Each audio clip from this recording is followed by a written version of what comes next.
Welcome to Withdraw Consent. This is our second video in this Jews week because we've got a lot of content related to an infamous people. And so in this video, Victor's going to go deeper into the Talmud and explain just some more stuff behind Jewish psychology. Yeah. So personally, and in talking to Jack, these are important things to understand. 2 years ago, before I got into this, one of the biggest things I didn't understand was how could people do the things that I see happening in the world, and because I'm projecting myself on, and I feel like everyone is some variation of certain morality that I've been taught and that type of thing. And in going into the Talmud, for me, I understand, they're just taught a completely different thing. It isn't that they have a lack of morality, it's a completely different thing that I can't relate to at all. But it explains the whys of all the terrible things that we see goes on and how they can live with themselves and that type of thing. And even if you weren't a white person, no other person on the planet can relate to this, right? Unless you've been raised like this, or unless you look into it like you're doing. Yes, yeah. I feel like even like a Buddhist or something, we immediately have a common ground. What about an African? Sure, though? Just the same thing, like a guy in the jungle, and you're trying to explain to him some stuff, and he's like, "Yeah, but there's already a common ground of maybe a little bit of respect, and we're trying to. Right. Oh no, these people just think you're the worst right off the bat, So it's just trying to understand that mindset, and it's even in going through this, there's a part of me that rejects the extreme nature of everything that they believe in. And so I'm almost 2 years into this, and I still don't quite get it. But it really helps explain things as you're listening to even our videos, see what's going on in the world, and like, oh, okay, yeah, it's those people, and that's why they do these things. So I've got these grouped, some passages of the Talmud. If you want more information about the Talmud, like where it came from and that, we have a series, Zionism series. Episode 2 was the paradox of Jews and Christians. Christians who support Jews. Oh yeah, who support Jews. Right. And I went into more information there about where it came from and all the cult stuff from Babylon that got wrapped into it. So if you want to know more about the origins of this, check out that video. You don't have to watch that one to watch this one. I'll just say this is the main scriptures for Jewish people. And this isn't just Orthodox Jews. Anyone who is of that religion gets taught Talmudic scripture. Oh, Okay. So the first section, we're just going to go into some Christian passages about what they think of Jesus Christ, as well as Christians. We're not going to go real deep into this because tomorrow's video is going to look into the relationship between the Christians and the Jews and why do Christians support them currently. Okay. So we're going to historically. Just recently they support the Jews, where historically they didn't. Okay. So we're just going to go into when did that happen and why, and look into that more. So this is just going to be a little teaser kind of what Jews think about Christians and their God, Messiah. All right. So they have passages in their Talmud just like we do in the Bible. And so I'm going to say, I don't think they call them books necessarily like we do books of the Bible. But this is just how their passages are. So this is Gittin 57a, and it says that Jesus is in hell being burned in hot excrement because they revile him so much. That's what the rabbis have decided is happening to him. Okay, let me ask you, in the Bible, I don't recall any references to hot excrement. There's all types of stuff. There's lake of fire, there's hell, there's all types of stuff, but it's an extra level of vileness almost. Yeah, it's like they're adding their own personal touch on the filthiness of their punishments. Yeah, and in video 1 we kind of talked about, they value the Talmud over the Bible, and there's a passage that says, a rabbi argues with God and the rabbi wins. So they've elevated the rabbis who write the Talmud over God. So this stuff, it's that important to them. So, according to the Talmud, in multiple places, they say that Jesus was convicted in a Jewish court. No mention of the Romans. They take full responsibility, they are proud that this thing happened. Because he was an idolater, they say he was a sorcerer, and like doing like black magic and that type of thing. I don't know if that's how they explain away the miracles, because it can't be their God. It's got to be, something else. And amazing to me that there's no mention of Romans. It is just them doing their thing and killing this heretic. Amazing. Yeah, that's interesting. And so, you can kind of see, well, if they believe that about the God, this, fake God will say, then what do they think about all of his followers? It's all just gets projected onto the people who follow him. Because my understanding historically is that if they did do something like that they're claiming they did, they didn't have the power to execute people. It had to be the Romans, because the Romans were law and order. Right, but don't you remember what the Pharisees said? Like, put it on us and our children if you remember. Right. But what I'm saying is even their historical revisionism could not have happened under Roman rule, because they weren't given enough self-rule to have courts that execute people. Gotcha. So it's just a completely false claim. Yeah. We're going to get into the lying stuff in a little bit. But yeah. All right. Yeah, let's see. So it is taught that on the eve of Passover, Jesus was hung, and 40 days before this, the proclamation was made that Jesus was to be stoned to death because he has practiced sorcery and has lured the people to idolatry. He was an enticer, and of such thou shalt not pity or condone. So, sorcerer who was purposely leading people away from God. All right, so what they view of a Christian, like us, who is found studying the law of Israel, which is what we're doing on a very high level, they have a verse for that. So this is looking at Talmud? This is in the Talmud. But it's I'm talking about looking at the Talmud. Right, by someone who is not supposed to be looking, which is us. Got you. The Sanhedrin 59a says, Rabbi Jekanan says, a goy who pries into the law is guilty to death. Okay. So we should be put to death just for making this video, because we're not supposed to know this stuff. Because if you see the things, yes, you'll despise the people. So therefore they put you to death before. Okay. That is amazing that you say that. There are scripture after scripture in the Talmud that say you can do these things unless it provokes the goy to hate you more. So as long as you can get away with it, it's like blank check time. Yeah. So, going into this means that they can't, if a goy is going into this, they can't get away with the stuff that they would normally get away with. I got a question on the previous verse. Okay. So you said Jesus was, in their eyes, Jesus was guilty of idolatry. And sorcery, yeah. Okay, but I get the sorcery because of the miracles. But what idolatry? Like, did you ever grasp? Like, he made a graven image? Like, what did he do? Yeah, see that the verbiage of idolatry is used over and over again regarding Jesus and Christians. Yeah, because they're Christians are referred to as idolaters. So the only thing that I could think of is that it's because our God isn't the God of the Jews, therefore it's idolatry. It's not a physical idol, I don't think. It's just and one time I think we're going to get to it, they reference us as people who worship the stars. Like, it's just, you're not worshiping the wrong God, therefore. Okay. So it's just, they Yeah. Because a Christian says, hey, it's the same God. It's the same God you're worshiping. You're just not following this part of it. Right. Okay. Yeah, we believe the story has gone on. They don't believe it's gone on. They're still waiting for it to happen. Okay. All right, so now we're going to get into how the Jews perceive anyone who is not a Jew. So there's tons of words in there. Goyim. There's one that's like Arak or Anak. We'll get to that one, but it's usually referencing Christians. So this is in Iordia 1948 or 198:48. When Jewish women come out of a bath, they must take care to meet a friend first, and not something unclean or a Christian. For if she wants to keep holy, she has to go back and bathe again. So that's grouping Christians with something that is unclean. So we're going to look at another verse and see, well, what do they think is unclean? Because that will show kind of where Christians are. So this is in Skulkin Aruk. There isn't a specific like where it is in that, if that's a book. Or all these words, they all kind of look the same to me.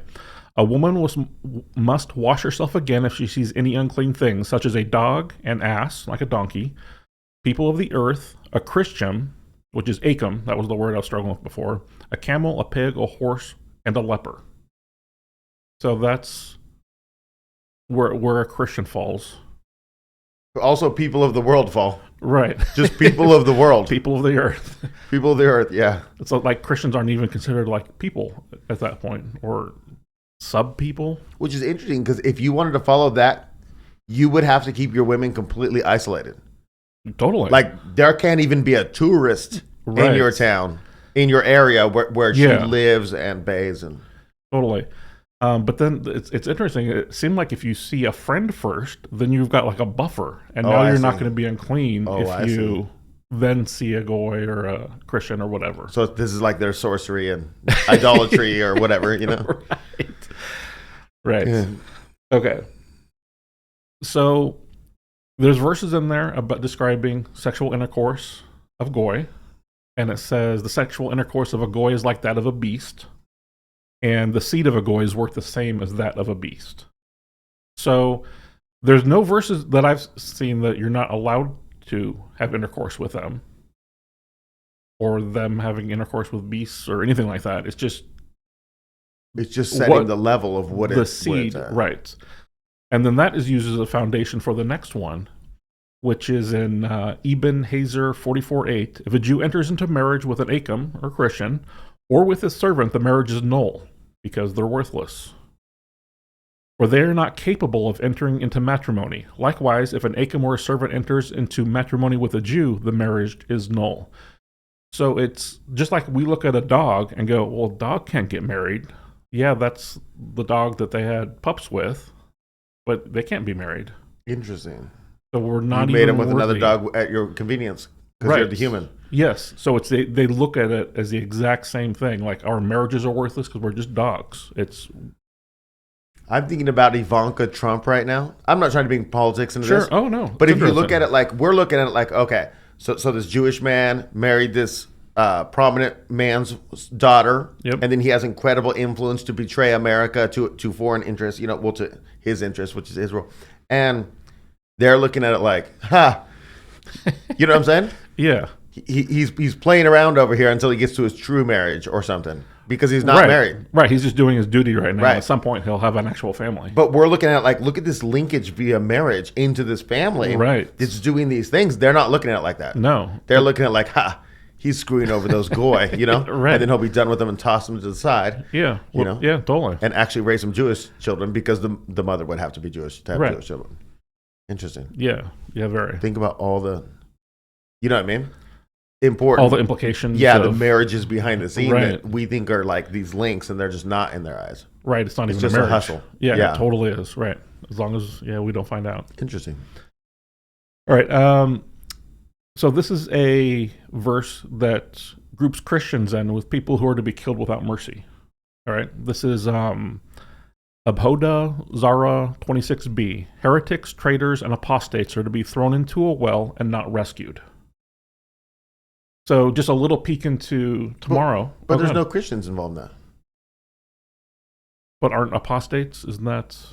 No, apostate is someone who used to be of your faith, but then who turned away from the faith. So like someone who was saved. Okay. Yeah, so in this case, it would be somebody who was a practicing Jew who then turned around and became a Christian. Okay. Okay, so in that case, it would be. But it could also be who had become a Muslim. Okay. And how about a heretic? Someone who speaks bad about your... But they claim it's your God, but it's actually this fake God. I see. Yeah, wouldn't be traitors, but yeah. And traitors is the lowest circle of hell. So they're setting they're setting the bar here. From our perspective or their perspective? From our perspective. Okay. Dante's perspective, we'll say. Gotcha. So then they're putting the heretics and the apostates there. Okay. That's interesting. Yeah. So just a little sneak peek into tomorrow's video. Okay. There's stories for millennia of Jewish people getting rounded up in villages and hung because of a child being thrown into a well. And whole people have just gone, they say, this is just anti-Semitism. Someone wouldn't do that. They're doing it just because it's literally a direction that they're supposed to do this. That their God has given them in order to be holy. They must do the thing. Well, not their God, the rabbi who is above God. Yeah. I mean, even better in their eyes. Totally. Wow, that's amazing. So I saw that story, and I was like, okay, I totally believe they were thrown down the well. Then I saw this passage, I was like, okay, come on. How do you even question this? Now I want to research more stuff because, like, in that Martin Luther book from Monday's video, he told a story about how he knew somebody and they bought a barrel of wine from some Jews, and they drank the wine, and when they got to the bottom, there was a dead Jew in the bottom. And so they had been drinking the blood of the Jew. It was like a... Wow. And so like the Jews wanted to get rid of a bad Jew. Okay. But they also wanted the scumbag Christians to be drinking the blood that's in the thing. And it's like, that sounds outrageous. I'm not bringing that up in the video. I mean, it's Martin Luther. Right. He's probably not lying. You definitely heard that story. But now I'm like, it's probably in the Talmud. Yeah, probably. A punishment to, you know what I mean? I've read something about when you can buy and sell wine and who you can drink it from and all that. So, I mean, they have stuff that's that specific. It could be in there. It's extensive. Yeah. The Talmud. Okay. Oh, yeah. So, interesting. It's so vast. All right. So, we're going to do a little usury. Okay. So, usury I've looked at as something that they do like just because they don't have morals, or like it's a lack of direction. No, we can just do that. It's not bad. Oh no, they're told to do it. Like this is scripture to them. This is Iora Dia 159a. It is permitted according to the Torah, which the first 5 books of the Bible, right? Which I'm not sure how this works with Achem being Christians, and so I'm not sure about that reference.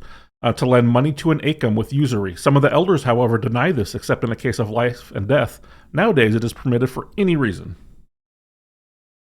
Okay, because in the Torah, it says that they're not supposed to do usury to a fellow Jew, though. Right. So it's implied that you're allowed to do it outside of the group.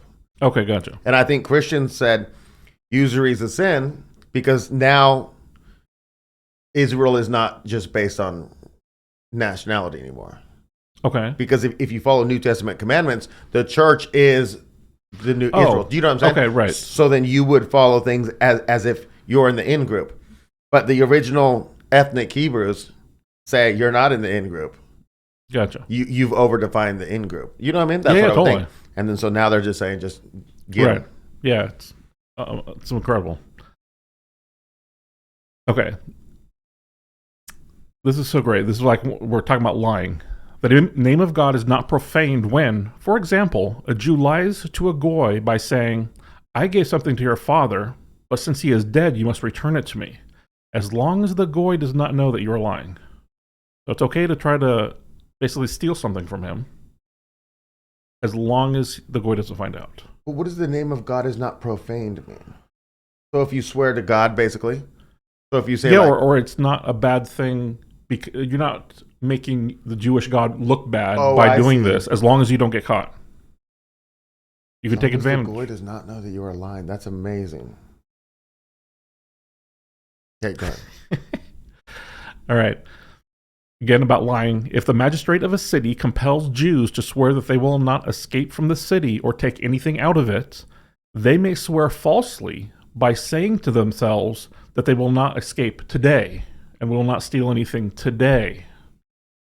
So you're agreeing to something, but in your heart you're like, this is only a 24-hour thing, but I can be gone tomorrow. And then that's cool. So like, imagine these people on the stand and you swear them in. Did you find that part? I've read this thing that says, I don't know if this is true or not, but that they can take an oath once a year that absolves them from all. I remember talking about that. I have not seen anything like that. You've not seen it. Okay. I'm not saying it's not there. Let me ask them. If you guys know the source of this, put it in the comment below because I'd like to cover this in the future. Yeah, I've definitely seen stuff where it's okay for a Jewish judge to let someone off based on Jewish law, not Goy law, and like that takes precedence in like a court. But I've not seen the thing to absolve you once a year or anything like that. All right. This one, complete change of topic here. These are interesting claims that the Talmud makes. Basically, it's about a Holocaust that happened in the past. Okay. But not World War II Holocaust. No. We're talking about like Romans. Okay. So 2,000 years ago. This is Gittin 57b, that's the reference, claims that 4 billion Jews with a B were killed by the Romans in one city of Bethar. Wow. Wow. Wow. It's a big city. Romans are very efficient. Right. And the Jews suck at fighting. Right. Because if it's like 4 billion to 100,000. Right. Wow. You got like 1,000,000 to 1 odds. Yeah, you just got to have 10 people throwing rocks and just injure one Roman's knee, and you're going to win at that ratio. Oh, yeah. That's how the majority of your people are fine. Yeah. Yeah. All right. And then getting 55A or 58A claims that 16 million Jewish children were wrapped in scrolls, like a reading scroll, and burned alive by the Romans. Okay. And so can I add something there? Please. The Jewish population, 1933, 1938, 1948, and now is slightly less than 16 million. So before 6 million died, right before 6 million died, right after, a couple years after, and today, 60, where are we at? 70 years later? Yeah. Okay. Yeah. But that many children died. That's a big loss. Just children. Yeah. And there's a note, ancient demography indicates that there were not 16 million Jews in the entire world at the time, much less 16 million Jewish children. Or 4 billion Jews. Yeah, okay, yeah, so that's related to demographics. Yeah. It's just a form of word we just never use, yeah. So that's all the passages that I wanted to go over. And I just wanted to, we've talked about this a little bit, I just wanted to present the self-hating Jew theory that I had, I came up with. Yeah, go. Just because I keep coming back to that.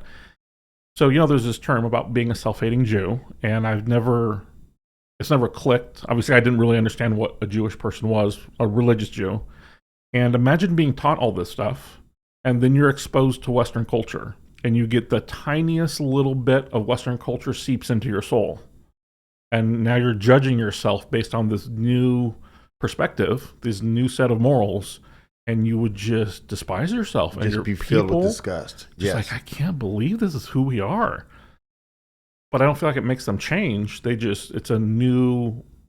shining a different light on themselves than they have in the past. And, I mean, part of me thinks it's sad. But also, it is what... Yeah, it's interesting. Yeah.